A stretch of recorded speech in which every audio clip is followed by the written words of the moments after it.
All right, guys, we are back from the break. I hope you got some food, got a quick little blood pumping in your body. Let's get into the last session of today, which is going to be the natural reactions starting on page 229.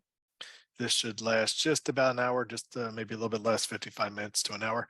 And at that point, we will be taking a break. You will be able to stay in the room. We'll have the question and answer session start at 12:30 p.m. New York time, Eastern Standard Time. So we'll have about a 20-minute break or so in between the end of the session and the Q&A beginning. You can email questions to bob@minervini.com, and we'll get started with the Q&A with Mark and Mark upon that after taking a break. But let's get started with natural reactions, page 229.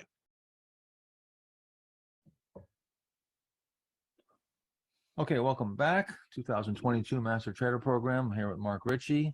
We just completed looking at pivot points and volatility contractions.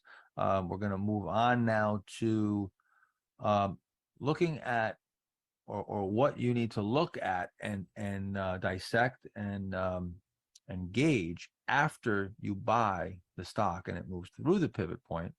This is really what starts to separate the better investors and traders from the amateurs. Is now, sort of the most mechanical and the first base analysis is uptrend, base breakouts, buy the stock. Now you've got to manage the position and you've got to start assessing. And this is the part that really I think people have a lot of trouble with, holding it for a bigger move. When should I sell it quickly and get out? Or when should I hold it for a bigger move? That's sort of the $64,000 question that I find most people, it's much more difficult because it's not as mechanical. So what I've tried to do is make all this stuff as quantifiable as possible, and even make the post breakout of reading that price action more mechanical. As a matter of fact, I don't have a slide here for it, but we have a module, a software module with the Minervini Private Access platform that is called Monalert, and we've developed it to actually watch the stocks and look for these things, a bunch more things than I'm about to talk about here, but these are the main ones that I look for post breakout.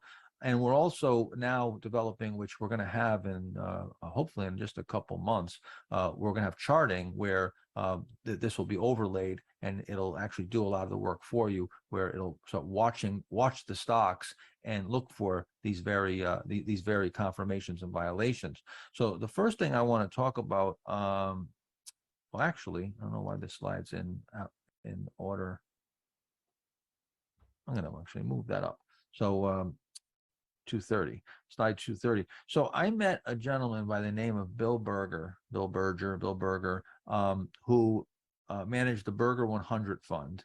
This was back in the 80s. I had a chance to meet him at a conference. And at the time, Bill was managing a small mid-cap fund, and he was beating the pants off of all of his peers. He was getting really great returns consistently for a number of years. Actually, you can see up there in the corner, that was an ad. His 19-year return was 16.1%. And I remember in the 80s, his returns were like 30% a year for like 5 years. He's really ripping the cover off the ball. So a great guy. He looked kind of like Santa Claus, and he was a really soft-spoken, really wonderful man. I went up to him and I said, Bill, I'm just curious, how are you beating everybody? What is your secret, that you're doing so well, and managing a large amount of money? And he said, son, I buy tennis balls and I sell eggs. And then he walked away from me, and that was it. And I was like, okay. I had no idea what that meant. But over the years, I learned what it meant. And that was another one of those golden nuggets, and a sentence that was worth millions of dollars, because it literally has created the backbone of what I do with stock trading and stock investing. So I'm going to show you what that means and what we're looking for, and what Bill Berger meant when he said that, because I attribute a lot of this analysis that, although this wasn't necessarily his analysis, it was it was my observations and born out of hearing that from Bill, getting that advice. And then I went on to look for the tennis balls and the eggs. And what Bill was referring to was that the stock, like I said before, it's not the news. You get an earnings report. The news isn't what's really important. What's really important is the reaction to the news. The reaction to the news tells you if the news was good or not. The news may sound good to you, but not. Maybe the Wall Street was looking for something much better, and relatively speaking, it was a disappointment. So same thing with when you're trading stocks, you have to gauge as to whether if the stock is strong or not, or again, if it's acting normal or abnormal. If it's acting really strong, great. You want to stay with it. If it's not, and it's not acting normal, then you're going to want to reduce or look to sell it, maybe even before it hits your stop loss, hits your protective stop loss. So I'm going to show you how that looks, and I'm going to show you what I look for, what Mark looks for. And this is David Ryan would tell you the exact same thing. As a matter of fact, David and I went over these tactics for many years and developed a lot of stuff together. And again, this is also explained in my book, Think and Trade Like a Champion, where I talk about the confirmations and violations. So I'm going to take you through that. Many of these examples are actually in the book, but I want to flush it out even more. So once you get a breakout, and you move through these pivot points coming out of the VCP, this is where the rubber really meets the road, where you've got to assess. And what we're trying to do at this point is we're trying to determine right away, as soon as the stock comes out of the base in the next few days, we're trying to determine whether there's institutional buying or just retail buying. Is it institutional buying that has some legs and has some real big appetite there for the stock, or is it just retail buying that's just popping it and it's going to fall apart? And very often, as a matter of fact, when you get into the later stages of a bull market, a lot of these stocks will because it becomes obvious. Now the market's been going up and up and up. Now everybody's in the market now. They read my book, and now they start buying faulty bases, and they're buying stocks breaking out of bases that they shouldn't be. And the institutions sell right into it. So you get even worse than retail buying. You get retail buying into institutional selling, and that's where you'll get these violations. So if you don't have the violations and you see the confirmations, well, then you should probably try to hold the stock and go for a bigger move on the stock, and it means that the coast is clear. Things are going well. However, if you start seeing the violations, then that's a negative sign where you got to start reducing and start watching very carefully, because you might get a gap the next morning because the stock's not acting right. So let me show you what would be the signs that stock is acting right, and then we're going to talk about and show you what you do not want to see. If you see these violations, it's a big warning, red flag. So the first thing is that, and this also goes back to Jesse Livermore.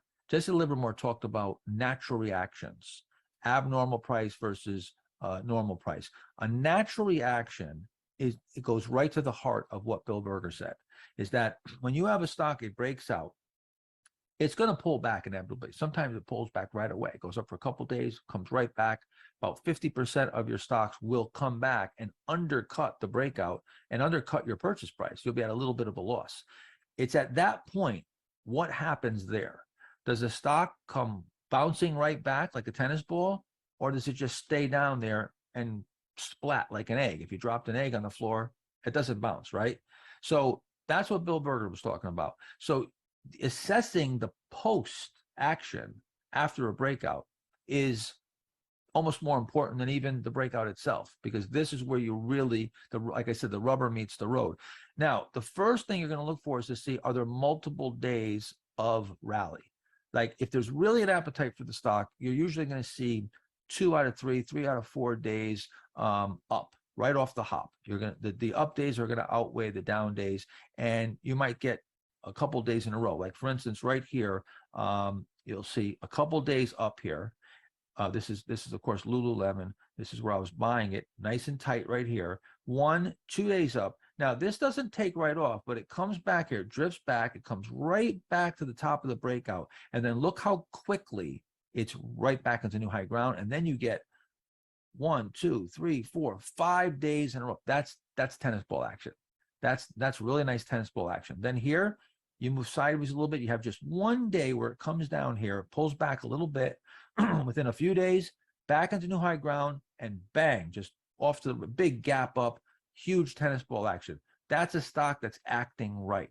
Okay. Now, at some point, it starts to get ahead of itself and gets extended. You're at a nice profit. You're gonna start selling into that. But right now, when it first breaks out, when you first start seeing this, and you get that first one or two pullbacks, if you can get that tennis ball action, that's a stock you want to entertain to hold for a bigger move. Mark, again, you've become very good at this.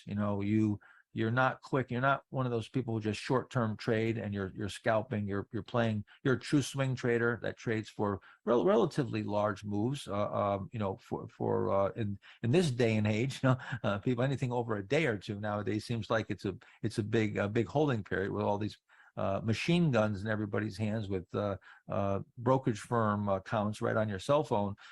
So again, do you have any general rules as far as looking for this tennis ball action? Well, and in this case, I remember this very well, actually. Lululemon, that first natural reaction was, even the market, I believe, was weak those 4 or 5 days, and it just pulled the stock back to the breakout, which is, again, that's usually a good sign where the stock is able to hold up. And then the minute the pressure in the market comes off, it's in new high ground. It looks like 2 or 3 days. And then, generally as a rule, this is something Monolart does really well, but where I was always used to do is just counting, how many up days versus, or how many good closes versus bad closes after the breakout. And then watching the volume as well, and we'll get into the MVP criteria, I'm sure. But yeah, those would be some of the first things I'm looking for. I want to see a majority of good closes. Right, good closes, number of days up versus down, and here's a nuance that very few people observe and use. So you see how many days it took for the stock to come down here? I guess it's 1, 2, 3, 4, 5. It's like 6 days, right? It drifts back very, very slowly and comes down for 6 days. But look how many days it takes for it to get back into the high ground. 1, 2, 3. See, so it comes down begrudgingly and then rips higher. That's Same tennis thing. ball. Yes, tennis ball, right? So you want to see less days to recover than it takes to pull back. That's not a hard fast rule. I mean, it might not play out that way, but most of the time that's how it plays out. You'll get a number of days. Even here, you see, you get 1, 2, 3, 4, 5, 6, 7 days. 1, 2, 3, 4 days. Well, it's actually 2 days later, you're in new high ground again. But it's 4 days later, you're way higher and you come ripping on a gap. Let's look at it. Here is Netflix. Okay, again, is the train coming in on schedule? Once you have this reference point, you have this breakout point, you start to know what should happen. If they're supply, just let's use logic here. Okay, we've done our homework. We've got a VCP. The volume's real low. The price is real tight. It's gone through all these iterations. The towel's been rung a bunch of times. There's supposedly no supply. It's in an uptrend. There's big demand coming off the lows of the base. So there's demand and there's no supply. Well, that stock should be moving. That stock should move, and it should hold up if there truly is demand with no supply. Well, this train's coming right in on schedule. This is Netflix, right?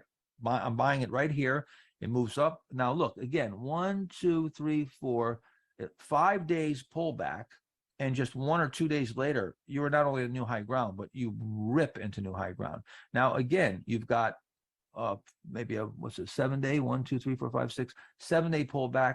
3, 4 days later, you're back into new high ground. These are natural reactions. This is tennis ball action where you're coming back into new high ground. I like to go through, or try to go through, the first 2 natural reactions. Like if I get a natural reaction, I get a pullback and it moves right back into new high ground, I want to try to make it through another. I want to give the stock a chance to pull back another time and see if I get another tennis ball action, because a lot of times on the second or third one, it'll rip. The momentum comes in and it really starts to move up even faster. So I'll try to give it that amount of time. Once I get through a couple, and I'll show you this in just a second. Once I get through a couple pullbacks and 2, 3 natural reactions, now you get a decent profit and profit taking starts coming in. The shorter term profit taking comes in, and now you usually have to have a bigger decline. And I myself don't generally want to sit through that, but if you're playing for a bigger move, you'll have to. Let's look again. We're looking at some of these stocks, some of the same names that we looked at before, building upon the uptrend, the base, the breakout, and now we're looking post breakout on the same names to live through now what happened once they started moving out of those bases. So again, here we come out of that nice base, right? Now, 1, 2, 3, 4, I don't know, 7, 8, 9 days. See, you're right back into new high ground. As a matter of fact, this formed a little VCP. See, there's 2 days of tightening. And if you even look here, look at the volume. The volume came down. Like that same exact characteristic happened on the natural reaction. The exact same characteristic with the volume, the 1-2 punch. It's timeless, doesn't know time frame. It's just the law of supply and demand, those iterations, that towel being wrung out just on a smaller time frame. Again, we come off here a couple of days, back into new high ground, tennis ball action. Take a look at a couple more. So now here's your buy point. This was on CENT, like natural reaction. And again, look, this has the little cheat area, forms a little cheat area right here. See the same exact patterns forming, even on the little micro level. But again, natural reaction. Again, you get 2 or 3 natural reactions, you get into new high ground. Now you've got a pretty good gain. I mean, this stock moved from just above $16, $17. It's up around $28 now. You know, you've got a nice gain here. You got almost 100% move in a short period of time. Down here. Now, okay, so now this is the point I was just making before. Once you go through a couple reactions, you've made a decent gain. You're to hold for a much bigger move, to go for a really big move, you're gonna have to go through some bigger pullbacks and corrections. And usually you're gonna shake out a low, like an important low. You'll come down. This is a weekly now too. So this is a lot more time. This is 1, 2, 3, 4, 5, 6, 7, 8, 9, 10. I don't know. This is like almost like 15 weeks, 12 or 15 weeks. So now you go through a longer period of digestion, and you undercut the low and see, but then it comes ripping back, right? Same thing here. You undercut the low, right? Then it comes back, tennis ball action. So the first move is nice and efficient.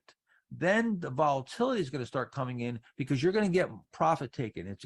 The stock is going to become more widely followed. It's hitting the new highs list. The news is probably out. It's on CNBC. Kramer's talking about it, whatever. And now you get the volatility, and that's where you're selling right into that. Or if you're holding for a bigger move, then you'll have to go through it. Here's another one here looking at AMAG. I actually bought this. I think we'll look at this in the power play section because this was a power play. Bought it right over here, went up 50% right away. Couple natural reactions, but then see, you got to undercut the low here. You got to shake out the low, larger basing period again here. After it makes this next move, you got to shake out the low. A lot of people get stopped out at these lows. If you're going to hold for a bigger move, you're going to have to go through these pullbacks, and you might have to give back a good portion. So the bullish signals are, what we're looking for are more up days than down days. So let's say the stock breaks, and I'm looking over a period of 1 week to 2 weeks. That's the really important period, is 1 to 2 weeks after the breakout. So let's say for the first 7 days, I got 7 out of 8 days up, 5 out of 6 days up, or 5 out of 7 days up. That's good. More up days than down days. Then I look at the closes. How many good closes do I have versus bad closes? And I think, of course, we have examples. Here's Yelp. So again, we come out of the buy points here, and now look, 7 out of 9 days up. That's what I want to see. And you got volume coming in here, right? You got that follow through buying. That's a good sign. That's a good sign. That means that's a stock that you probably want to try to hold. That's showing there's some institutional footprints there. The stock is acting right. That's a stock that you want to hold. All right. Looking for after the stock corrects, how quickly does it recover? Is it coming ripping back? That's a great sign. It's a great sign. If it drifted back slowly, then comes ripping back. Am I getting that follow through buying right after it breaks out? Am I getting maybe even get a day or two of pullback? But you want to see that follow through buying, because institutions build positions. Okay, and Mark, maybe you could even talk about this, because you started off with the first your account was, I think, 25,000 or 50,000, then you worked it up to 100 grand, and now you trade tens of millions of dollars. A big difference, right, between trading putting 25,000 to work and tens of millions. So imagine an institution that manages $8 billion and has to take a position, and probably taking, percentage wise, much smaller positions than we would take, but take huge positions. They're buying hundreds of thousands of shares, if not millions of shares. So they got to buy over a number of days. So when they take a position, and this is just one institution, one key institution can move a stock dramatically. And if it's a company that's really got great earnings, a great product, you're going to get a whole bunch of investors that are going to want to own that name. And they're in there slashing and burning. And that's what creates that big move and that persistent buying. Those are the footprints of institutions versus retail, which you'll get a pop and then it just come back. That's what we saw in 2021. I called it the pop and drop market, where you didn't get more than 2-3 days where it came out and then come crashing in. And isn't it funny how right after that, we had this big bear market where all these stocks imploded because the institutions were selling into the retail buying. And that's right. They were selling ahead of time. They were selling that, and you're absolutely right. I was just going to add that, again, this is the power, of how you have the advantage over them. But think of it in the context of everything we've sort of put together for you to now. We're looking for these spots where, using the towel analogy, the towel's been wrung out and there's not a lot of supply, in these tight areas. Well, it doesn't take much buying. So any institutional buying, you're grabbing shares ahead of them, or, and they are, propelling you forward if you've done the analysis properly. And to Mark's point, one decent sized institution, I remember David Ryan explaining this, in some of the early days for me, they can move the stock, because they might be buying it could be weeks even, and then you add more institutions to it, it just adds power to the move. Oh, institutions can buy for months. They're persistently buying. Let's take a look at another one. BITA, we looked at this before, if you remember, had earnings 109%, moved it here. Then we went through this VCP, and then 4 out of 5 days up. See, that's what we want to see. And now the natural reaction comes in right back into new high ground. Then takes a little bit longer, back into new high ground. This stock went up almost 500% in 11 months from here. But see, you had a good start. I mean, you buy this stock, it breaks out, you get a nice little profit. You can move your stop to break even, and that's it, free roll it. And you held for 11 months, you're up 500%, close to 500%. So the whole key is to get at a profit right away. And then your options open up. And we're going to talk about this later on in risk management, but you want to get in these stocks and time them so you're at a profit right away. And being at a profit right away tells you that, or gives you the indication that you got institutions and they're buying. Again, here, I'm buying right here. The volume comes in nice, and these follow through days, 1, 2, you get 2 days up, 1 day of pause, another 3 out of 4 days up. You see the 3 days up, big volume. The 1 day that was tight in the range, volume comes down. The same type of contrast is happening. All right, same exact situation here. You got a 4-day pullback, and then in 1 day you're back in new high ground. Then here you get a sharp 1-day pullback, but again you're back in new high ground. Then you go through another little mini VCP. Perfect, absolutely perfect. Bang, right into new high ground. It was a 6-day natural reaction. This is just marching along here perfectly. Everything's acting normal. That's what you have to get to the point where you can ascertain what's normal and what's abnormal. Let's look at another one here. GOL, this was an airline. Again, breaks out here, 8 out of 10 days up, right? Pulls back, tennis ball action. Pulls back, tennis ball action. This is acting normal. Another one here, Zillow, of course. Yeah, Zillow came out of that cheat area right here, 7 out of 8 days up, right? That's what we talked about. If you're, the best indication that you're going to do well in the stock is that you're at a profit right away. The more days up versus down days, the more better closes, the better that stock acts coming out of that base, the more likelihood, the probability increases that you've got yourself a stock that can make a big move. So keep that in mind. This is one that I did not buy. It was another one that was like a commodity type name that I was watching, and I did not buy it. I remember this though. It was a low cheat. 5 out of 6 days up. Again, made a nice move. Just going to show you a few of these examples. So this was getting into what we've retermed, or David Ryan and I in previous Master Trader Program retermed the MVP indicator or MVP analysis. I don't know. Do you want to talk about this, Mark? You're Sure. Yeah, I remember this very well when I learned it from David, because just a quick story. We were sharing, this was, I think, early Master Trader Program. And Mark had said, why don't you come share a few examples that you learned? And one of the first questions, I shared some stock that had broken out and done well, and I took a quick profit. And David said, Mark, did you realize that met my MVP criteria? And I said, well, I don't know the criteria. Would you teach it to me? So I don't, because he was asking, why would you sell all of your position when you had such great, it was acting so well. it was acting so well. He said you were up 12 of 15 days. And the stock had moved 20% or more with elevated volume.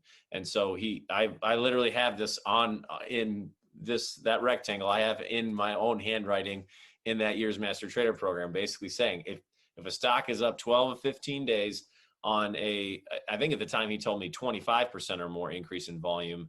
But the idea being there's an elevated volume as well as an elevated price. So if the stock's up 12 to 15 days, but it's only up 8%, that's not showing the institutional firepower. And what David had said, he just said, Mark, these are the ones you want to give the benefit of the doubt to. That is, and that goes all the way back to his days at O'Neill, correct, Mark, where they basically looked at tons and tons of historical examples of this was the early evidence of institutions putting on positions. Yeah, David was, they were noticing that there was these stocks, a lot of stocks that took off and got extended in price, and they look like, they might be even sells because they moved up so fast. It looked like it was unsustainable. But the sheer power of it, when he went back, he realized that when there was 12 of 15 days or greater up, and a 20% move in that period, which is, a short period of time, only 15 days, and the volume was increased during that period by about 20% or greater, that those stocks tended to be the big winners and went on to make bigger moves. Like those were stocks that you wanted to hold longer. You wanted to give them the benefit of the doubt because the strength begot strength. So we retermed this. It was actually, they called it ants for when David was with O'Neill. We returned it. David actually returned it. I said, let's come up with a name for this. And he said, let's call it the MVP indicator. I can't remember. He'd have to tell why, the most valuable player or whatever. But anyway, so this Google met this criteria. It met all the criteria that I'm talking about. You had 7 days in a row. So it comes through that low cheat. And it was so strong that it never formed any type of additional pivot. It just moved up 7 days in a row. You just kept getting tennis ball action, very, very shallow pullbacks. And if you count forward here, you can see that it met that 20% in 12 out of 15 days. And of course, Google went on to be Google, and it was a great stock, right? So now this also, you could use the same analysis on weekly charts, just like we said earlier. When we get into looking at the charts, whether it's the price patterns, the 1-2 volume drying up, volume expanding, the contrasted volume, the 1-2 punch, any of this analysis, it could be done on any time frame. And you can also use the weekly charts. And in this case, you would look for more up weeks than down weeks. If you were longer term, if you're more of an investor and you're using the longer term charts, you can still use the same analysis, still breakouts from bases. As a matter of fact, I always consult a weekly chart.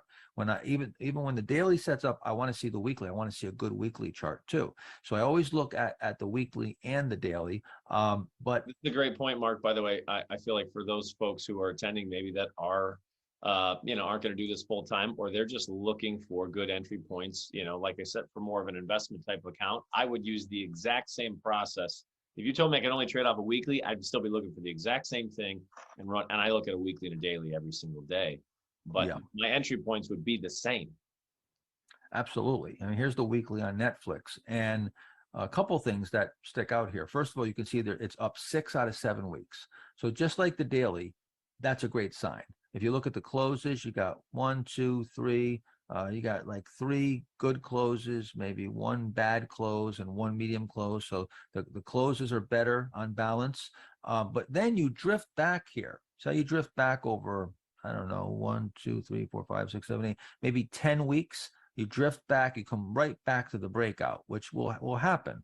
Look at the tennis ball action in 1 week and look at the volume. Look at the contrast in volume and the contrast in price. This is the largest week up since it broke out, and it just comes ripping back and then just off to the races there. That's what told you that, this stock had that again, Bill Berger, tennis ball. You have a tennis ball or an egg. This is a tennis ball. It came bouncing back. So question is, what do all the previous examples that I just showed, what do they all have in common? The first thing is that every one of them were immediately profitable. And this is what now, it doesn't mean you sell a stock if it's not immediately profitable, but it is a red flag. If it doesn't break out and within a day or so it's not profitable, well, you have to start thinking about maybe or entertaining the idea that maybe I'm early here. Maybe it's premature. Maybe I made a mistake in timing. So then you look for follow through buying. Okay, it doesn't immediately move, but it should within a number of days, certainly within a couple weeks. The first week or two is sort of that window where the rubber meets the road, and I'm really watching carefully. So I want to see if it's not profitable immediately. I want to see some follow through buying. Day 3, 4, 5 down the road. So then as we get down the road and we go a week or two, I'm going to start counting how many up days versus down days and up weeks versus down weeks. And I want to see more up weeks than down weeks, more up days than down days, because obviously you're not going to even have weeks in the first week. It's only going to be 1 week. So you're going to count the days first. Also, as Mark said, the closes. How many good closes versus bad closes? Is there tennis ball action? When stock pulled back, did it recover and get back into new high ground? Are there good volume characteristics? Are we getting high volume on the rallies and low volume on the pullbacks where you're seeing that contrast? And also, how quickly are we having begrudging pullbacks and explosive rallies, or is it just the opposite? Are we having you're having rallies that are begrudgingly, and then the stocks was crashing down? That's the opposite of what you want to see. So, all right. So these are the main things that you want to look for. And I'll tell you right now, I've been trading for 40 years, and this analysis post breakout encompasses like 90% of what I'm looking for. This is really pretty much it. It's very straightforward and basic, but super powerful. And I can assure you that very few people are doing this and looking at stock breakouts with this type of analysis or this type of gauging. This is simply just gauging. We talk about maybe, Mark too, we need to talk about feedback. We're constantly gathering feedback. We'll form the basis of buying the stocks based on the stock setting up. But once these stocks emerge and we buy these stocks, we're wrong just as often as we're right. We take losses just as much as we take profits. The difference is we manage the losses in relation to the gains, so the losses are much smaller. We create that asymmetric leverage. But we have to have some way to ascertain whether things are acting normal or they're acting abnormal. And this is the way I do it. And again, excuse me, it seems like it's basic, but it's extremely powerful, and very few people are good at doing this. This is and I would just add, the longer you do it, and this is, we talk about this a lot, right? There's the science side and the art side. And the more you properly apply sort of the non-negotiable criteria, the scientific, elements, the things that can be quantified, the better you'll become as an actual practitioner or an artist, if you will. And just an example that I was thinking of, though, this was probably 3 or 4 months ago. We were playing a few stocks off the lows. maybe midsummer, I can't remember. And one of the names really looked good, blasted off. And then it had a really bad close a day or two later. And we were in a Q&A session, and I think we both, but I remember saying, like, this stock is not acting right. And you said, no, if this was a key leader, it shouldn't be behaving this way. And then sure enough, 2 days later, something, the stock just imploded and got absolutely crushed. And somebody, then asked us the following week, well, how did you know? We didn't know. We just knew, we didn't know it was going to get absolutely murdered. We just knew it was not acting right. And, again, to David Ryan's example of if you're looking at the perfect bills, you're going to see a true stock that is really under institutional accumulation is, to Mark's point, it's not going to have bad closes, certainly right off the hop, because the institutions they're scrambling to get a position. So they're not going to sit there and then dump it on the market. And to your point earlier from, the video, I thought was great in terms of, we saw that again and again as a theme through the latter part of 2021. Well, then it was no surprise when the entire market rolls over, the institutions were net sellers, and they still are today. So yeah, I can't emphasize enough. No, not very few are doing this, and even fewer are doing it well or put in the time to really become an expert in how to use this analysis properly. So not only are 98% of the biggest winning stocks in history in a stage 2 uptrend, and 99% of them are above their 200-day during that period, virtually every single one of those big winners, when they broke out of those VCPs and those bases, had these characteristics, all these characteristics. Almost every single one. You go back, you look, they're either profitable immediately, or there's follow-through buying very soon after they break out. There's more up days than down days. There's more good closes than bad closes. There's tennis ball action. They begrudgingly pull back. They explosively take off. Then there's good volume characteristics virtually every single time. So again, demanding that you have this tells you that those are the stocks that you want to hold. Those are giving you the criteria of the biggest winners, and you might have a big winner in your hands. But like I said before, if you go with stocks in downtrends and your stock is acting the opposite of this, well, you're not in the 98% club anymore. You don't have that 99% probability. You have a 1 or 2% probability. And while it could work, the probabilities are going to be a lot less. So let's talk about when those probabilities go south, because now we talked about what you want to see. Let's look at what you don't want to see.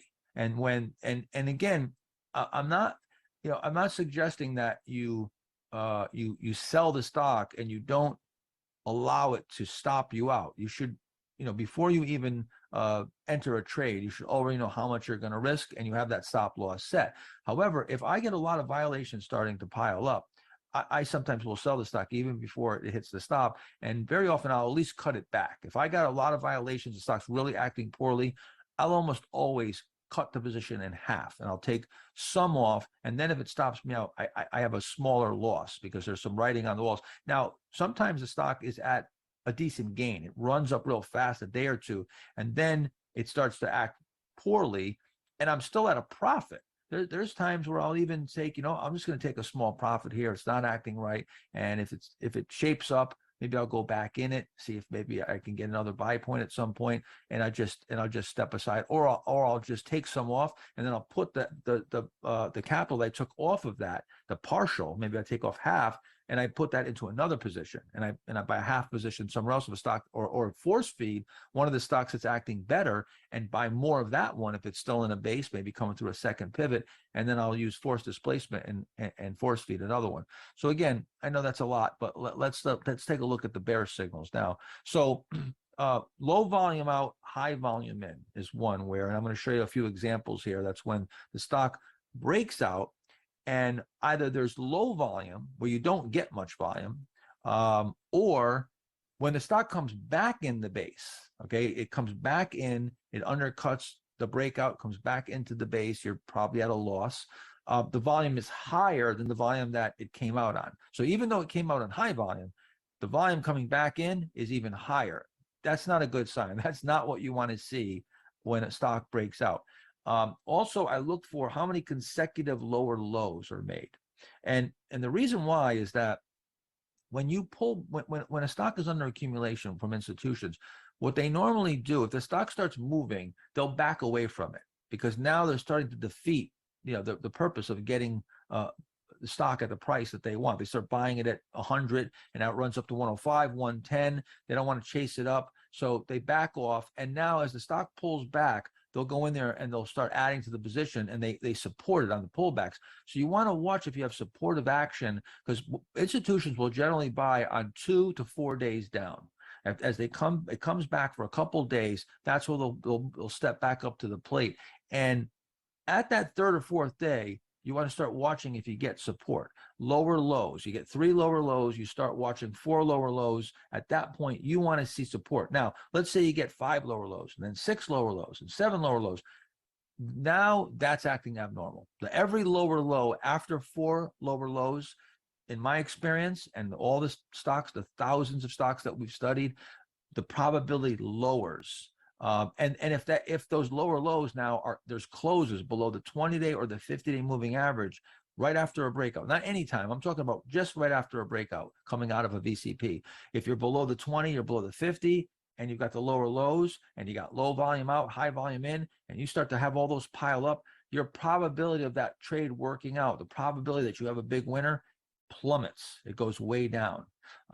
More now, just like on the upside, more bad closes than good closes, as opposed to more good closes than bad closes, is a negative sign. So you're going to count how many good closes, how many days up versus down days, and do the exact same analysis. Only if you get the reverse, that's not good. So let me show you some examples. So lumber liquidators, I showed you when I was buying it and it was a market leader and we got that leverage, right? It took off and it made a big move. But then later on, in December of 2013, this stock came out of a faulty base that wasn't the greatest VCP, and it tried to come out of that base and then very quickly came right back in. Look how big the volume is coming back in. First of all, the volume coming out there was hardly any volume to begin with, so it wasn't a very successful breakout. But then this big giant amount of volume brings the stock back in, and then of course it comes in, it has a huge sell-off, and it gets below the 20 and the 50-day. If you already stopped out, certainly that should have got you out. But now the probability just plummets, and this stock topped right here. This was the end, and it was a disaster after that. Here's another one. OUTR was the symbol. Pretty tight here, right? Tries to come out, and you can see the volume is higher. It comes out on low volume, but then when it comes back in, the volume picks up. That's a negative sign. Now, these will also sort of pile up. A lot of times you'll get multiple readings or multiple signals at the same time, where now, okay, it comes down on higher volume and it might be your third lower low and close below the 20-day. Now you've got 3 violations. So the rule of thumb is that, one violation may not be where, you hit the bid and you run out. But as the violations start piling up, the probability is getting less and less, and you might want to start reducing or get ready to sell that stock and be prepared that it may hit your stop. So again, here you go, 1, 2, 3 lower lows, right? Close below the 20-day line. Now, 4th lower low, 5th lower low, 6th lower low, right? Dead cat bounce, and then it just starts selling off here. This fell apart too. Again, was just not acting right. Go look at another one. So here you got a full retracement. That's another thing you can look for. If you get a decent little gain, the stock runs up 10, 12, 15%, and then one day it retraces everything. It comes all the way back down, and you start seeing violations, especially if there's high volume back in. Very negative sign. You got it. That's a red flag. You start closing below the 20 and the 50. You start getting lower lows. As those pile up, you see at this point right here, you've now got 4 or 5 violations. And it hasn't really come off much yet, and then it starts to implode here. So that's why these are warning signs. Again, coming out right here, OLED. I actually bought this coming out of this little base here, and then you've got 4 lower lows, full retracement of the gain, high volume back in versus lower volume out, and you're below the 20 and the 50-day. So you've got 5 violations right here, right? That's enough to say, hey, I gotta reduce here. This is textbook egg too, Mark, just in terms of, you talked before about how you want to see things in new high ground in off ideally a fraction of the days it took you to get there. Here you have the opposite. You've retraced the move. It took you 8 days to, make a nice move, and in 3 days it wipes it all out. That's right. The exact opposite of what we would want to see. So again, here, 4 lower lows. You got a failed, natural reaction. It was pulling back here, started trying to turn up and then failed. So the natural reaction started looking unnatural, right? Now you're below the 20 day. You got the 4 lower lows. It's just not acting right. Now you spend a bunch of time. Look how long it takes to make this little tiny rally. Comes up, it's only up from like 21 to 22 and a half or so. So it doesn't go up very much, but then very quickly, boom, comes right in and you're at lower lows. And you're getting 1, 2, 3 lower lows, 4 lower lows.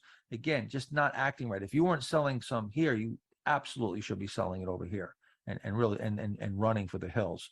Let's see here. Now, again, another thing to look for when you have pivots, if you have a pivot and it tries to break out of the pivot and then it comes and gets below the pivot, that's what we call a pivot failure. That's negative. That's negative. And now the stock is volatile. You're not getting that alpha, right? You want that alpha on the upside. The stock should be moving up, having very little downside. This is the exact opposite. We're moving down. We have no upside, and then the stock can't rally. This is another O'Neillism, if you will. O'Neill said, and I think he's actually said it in his book. The worst thing a stock can do is break and not be able to rally. The best thing a stock can do is break out. This is what I said, is the opposite. The corollary to that is the stock breaks out and doesn't pull back much. Or if it pulls back very quickly, it's back to the new high ground. So what just on the upside, the same thing works on the downside. If the stock breaks and it can't rally very much, that's negative. This is what we call a ledge. And this is actually a shorting setup that we use where once the stock breaks, and it has a base failure or a pivot failure, if it can't rally and it just goes straight sideways, that's a stock that you want to look to short. We actually put this on our short alert list right here as it went through the 200-day. This was Michael Kors. Another one here where, again, you see you come out here, you get a couple reversals on high volume, and now close below the 20. The volume's increasing, 3 lower lows. See, this is not what you want to see. This is the exact opposite. If you look from the breakout here, down to here, we have the 3 lower lows. That is the exact opposite of what you would want to see. If you turn this upside down, you'd say, oh, well, that stock's acting great. It's the exact opposite, right? So, and then you form the ledge, and then the pain comes here even more. And look at the volume. The volume's coming in. There's big volume on the downside. Just everything is exactly the opposite of what you're looking for. So see, when you know what to look for, when you know what should happen, everything else is a problem. And then if you start seeing things like this, these are really negative things. These are a real problem because now there's red flags. So because you have that reference point from this point right here, where you go through the volatility contraction, the supply stops coming to market, you get the 1-2 punch, stock breaks out. That stock, if it's under accumulation, if institutions are in there backing up the truck, it should hold. You should get confirmations. If you're getting violations, it means one of two things. Either something's wrong with the stock or the market. It might be the company's in great shape, but the market is correcting and there's so much weight from the market that the stock can't hold up. They're selling everything. They're throwing out the baby with the bathwater. Again, here's another one, 5 below. I remember this one really well. It came ripping out here on a gap on earnings. And I was watching it the whole time while I was basing here, waiting to see if it could tighten up and get my VCP. And it didn't. It just came out on earnings. Then it tightened up here. All right. And it tried to break out. But see, it couldn't rally much. It just didn't. It tried to have that. It pulled back. It had a little bit of tennis ball action, but then it started rolling over. 3 lower lows. And they came all the way to get 8 lower lows, just moved sideways here. Can't rally. That's exactly the opposite. It just turn this upside down, right? If you turn this upside down, that would look phenomenal, right? It means it would run up and then it would move, drift back for a bunch of days. And in one day, it would erase it all on the upside, but it's on the downside. It's the exact opposite. All right. This is going back to what Mark was saying, how I always say, look to the left.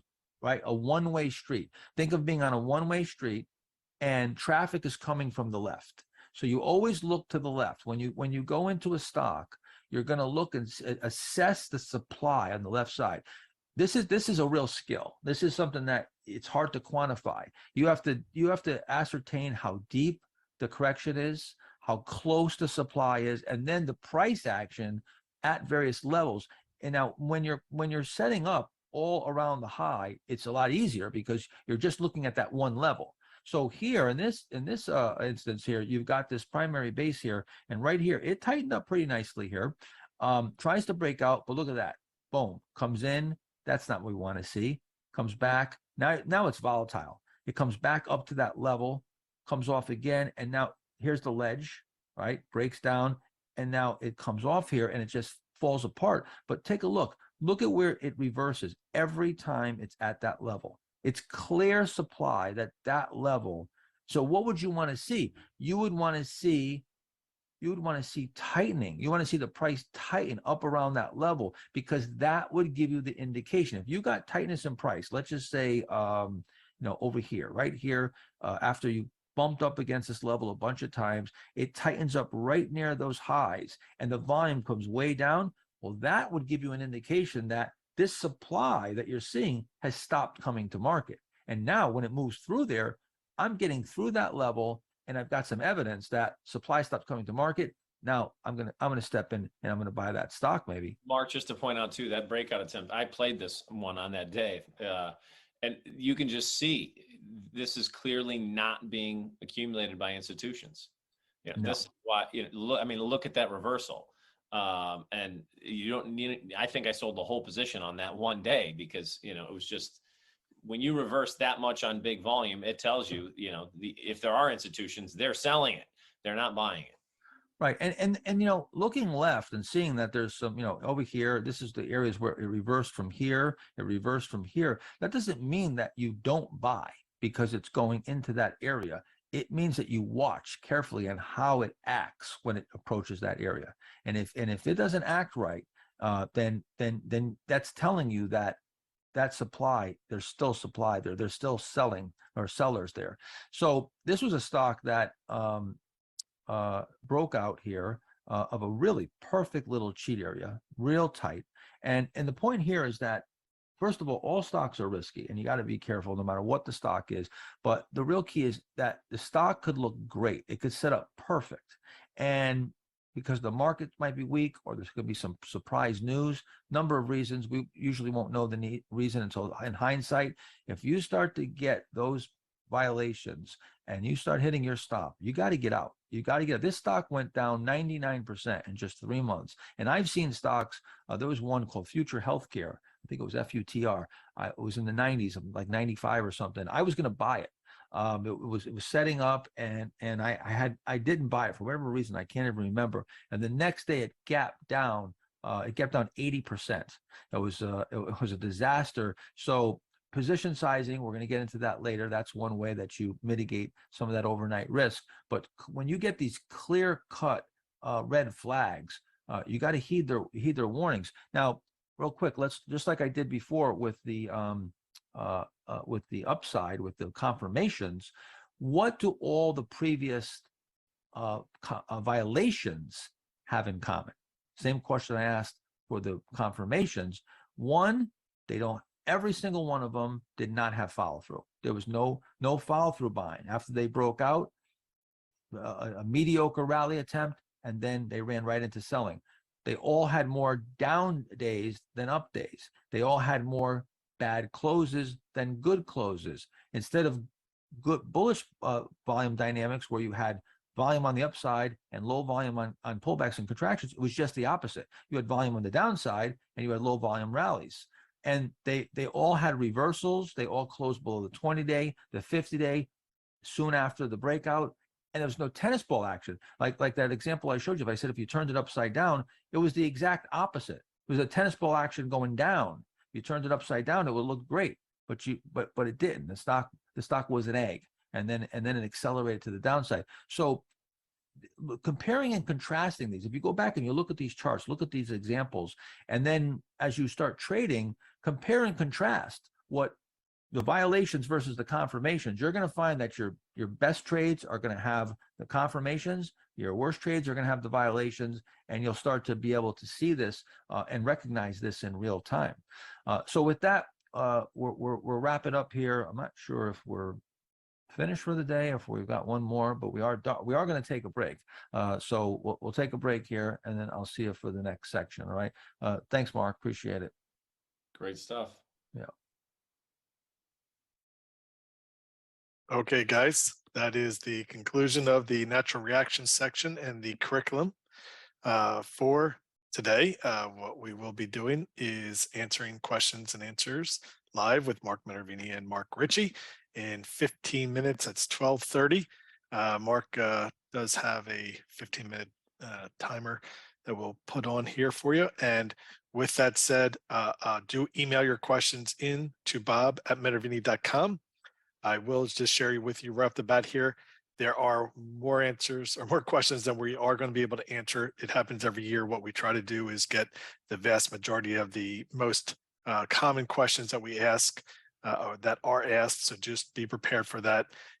We do have more question and answer sessions available for next Saturday, as well as the live question and answer session. I do also still see some questions coming in about content we have yet to review. So some questions will be answered in the presentation itself. So let's get back here right in about 14 and a half minutes, and we'll get started with the questions for you guys then.